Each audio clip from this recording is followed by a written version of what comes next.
Tega kan?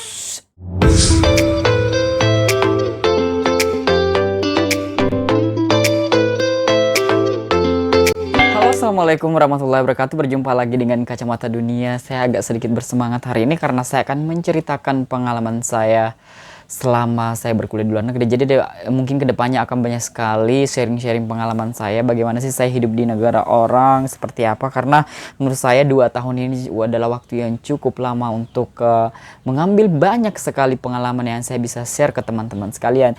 So, tanpa berlama-lama lagi, baru yang baru datang, langsung subscribe. Dan jangan ragu untuk like, komen, dan share karena akan banyak sekali cerita-cerita. Semoga ini menjadi inspirasi bagi kalian. Dan yang pastinya saya akan membahasnya berdasarkan perspektif Kacamata Dunia. Kalian juga bisa diskusi di kolom komentar di bawah ini.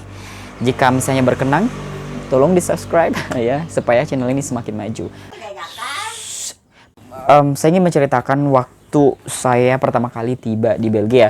Jadi waktu saya pertama kali tiba di Belgia, karena kan waktu itu saya tiba di St. Peter Station. Oke, yang aku mau bahas itu adalah saya ada pengalaman ketinggalan pesawat connection flight. Jadi saya tuh ketinggalan pesawat karena sebelumnya saya pernah ke Belanda gitu ya. Terus ya saya tahu Bandar Schiphol itu seperti apa gitu, memang besar segala macam. Namun saya benar-benar ketinggalan connection flight dan itu kayak menjadi sebuah masalah gitu. Kayak bayangin orang udah pada nyampe semua gitu, terus lo jadi kayak pointed. Jadi seorang yang diamati banget karena telat datang gitu. Jadi waktu itu saya sampai kayak kepikiran gimana ya kalau saya sampai ketinggalan. Ada nih cerita yang saya mau share ke teman-teman sekalian. Jadi waktu itu pas saya baru tiba gitu, jadi orang tuh dari PPI, PPGN waktu itu udah pada jemput semua. Terus saya nggak dijemput, saya nanya-nanya nggak ada yang balas juga karena memang udah ada proses penjemputan sih. Terus kemudian saya dijemput oleh salah satu kakak senior yang waktu itu kalau nggak salah dari Nigeria atau pokoknya negara Afrika lah kayak gitu. Dan tahu nggak, dia itu nggak mengenali saya karena saya pakai songkok tobone gitu loh. Saya pakai songkok, nantilah saya tunjukkan mana songkok yang saya maksud.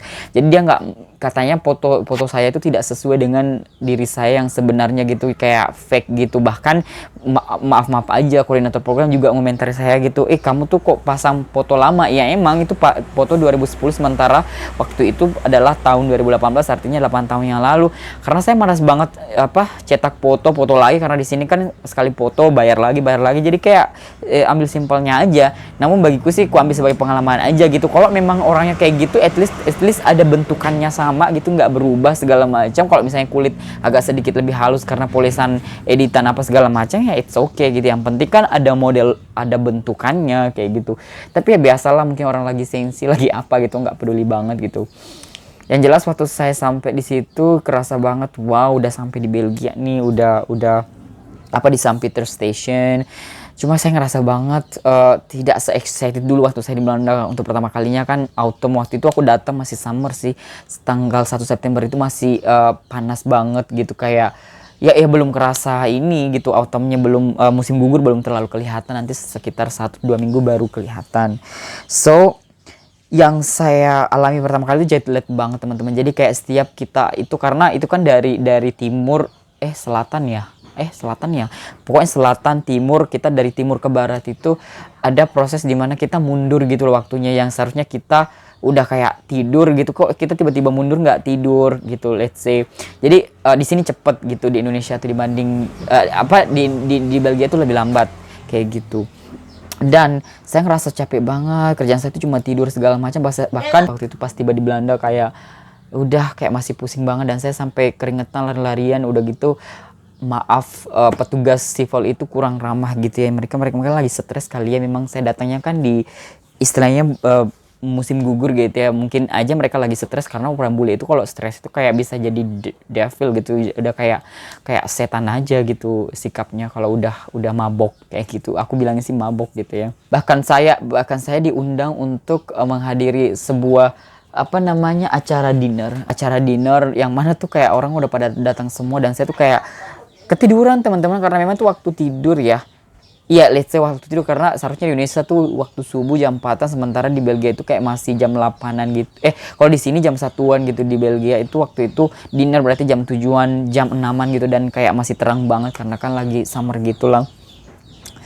Cuma yang nggak banyak sih yang bisa saya ceritain, karena mungkin Belanda jauh lebih menyenangkan untuk diceritain. Saya kalau mau ingat itu semua, tidak terlalu menyenangkan sih, cuman memang aku pikir ini perlu saya bagi banget bahwa teman-teman yang belum pernah keluar negeri itu harus siap secara mental gitu. Perbedaan cuaca, waktu, perbedaan manusia, banyak orang-orang yang tiba-tiba stres gitu, banyak tiba-tiba yang kayak dari baik menjadi buruk. Jadi kedepannya saya akan menceritakan pengalaman saya juga dengan orang-orang Afrika, dengan teman-teman saya di kelas. Saya tidak bakal menyebut nama gitu, bahkan untuk orang Afrika sendiri ya karena saya pakai bahasa Indonesia ya, cuma ini kan saya share untuk teman-teman Indonesia aja kayak gitu.